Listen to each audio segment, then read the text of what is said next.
By 1967, the Beatles had stopped being a band in the traditional sense. They were no longer just four men making pop records. They were explorers, architects of sound, pushing every boundary that music could hold. And in that golden chaos, when imagination met precision, they created one song that their producer, George Martin, would later call their finest work. That song was A Day in the Life.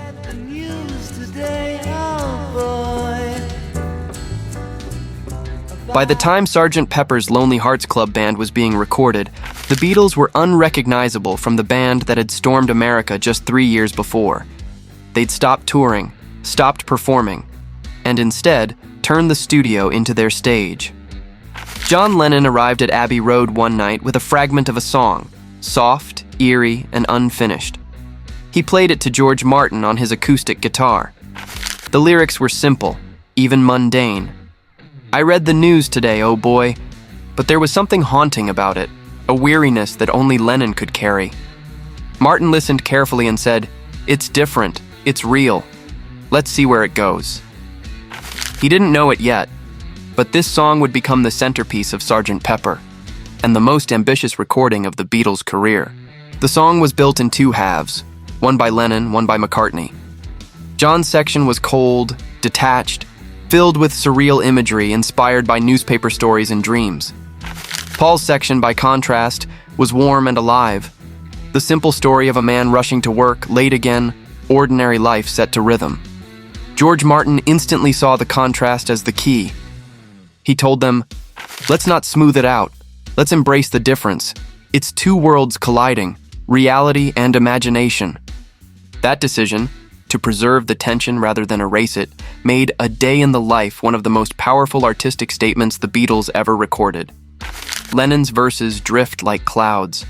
McCartney's section bursts like morning sunlight. And in between them, George Martin wove something no one had ever heard before. Martin's vision for the song was audacious. He wanted the transition between John and Paul's parts to sound like the world unraveling, a rush of sound, building and collapsing at the same time. He hired a 40-piece orchestra, violins, cellos, clarinets, trumpets, and horns, and instructed them to do something orchestral players almost never do: to abandon discipline. Each musician was told to start at the lowest note on their instrument and climb to the highest, at their own pace. No synchronization, no melody, just ascent. The result was madness. Controlled, beautiful madness. When the orchestra performed it, some laughed, others refused, but Martin conducted it with complete conviction. "I wanted it to sound like life exploding," he said. And when it was over, he added one final touch, the piano chord that closes the song. 4 pianos, struck at the same time, sustained for over 40 seconds. A single sound that fades like the end of consciousness itself. A Day in the Life wasn't just another Beatles song. It was a reflection of an entire era. It was about the collapse of the old world and the birth of the new. It captured the strange intersection between wonder and despair, between the mundane and the transcendent. John Lennon once said, "It's about the way life feels when you wake up and realize you're part of something bigger and smaller than you thought." To George Martin, it was more than that. It was the perfect fusion of everything the Beatles had become: John's surrealism, Paul's structure, George's texture, and Ringo's intuition. "They were 4 very different men," Martin said, "but in that song they were one mind. That's why it's their finest work." Recording A Day in the Life wasn't easy. The sessions were long, unpredictable, and emotionally charged. John's vocal performance, dreamy yet piercing, was recorded with heavy echo, making it sound like he was singing from another world. Paul's section, in contrast, was recorded crisp and close, grounded in everyday reality. Martin's mastery was in how he glued it together, not with technology, but with trust. He allowed them space to experiment, to argue, to discover. In his own words, "I wasn't their teacher, I was their translator." That humility was what made George Martin essential. He didn't impose order. He turned chaos into harmony. When the final mix played back in the control room, the silence afterwards said it all. Lennon simply murmured, "That's it."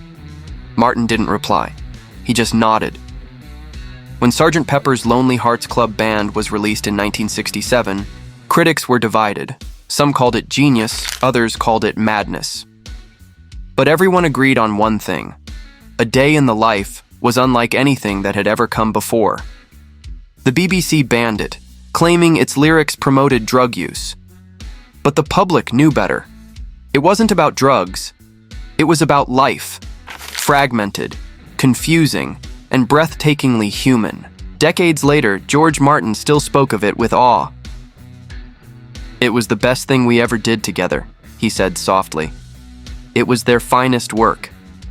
I don't think any of us quite realized what we'd made until years later. He was right. Over half a century later, A Day in the Life still stands as one of the greatest recordings in history. A song that feels as vast as the universe and as intimate as memory. For George Martin, the song wasn't just a triumph of production. It was proof that music could hold the weight of emotion, the complexity of thought, and the beauty of imperfection. He had helped them build a world inside sound. And when it ended, with that final piano chord fading into silence, he knew he had witnessed something immortal. "They created magic," he said. "All I did was press record."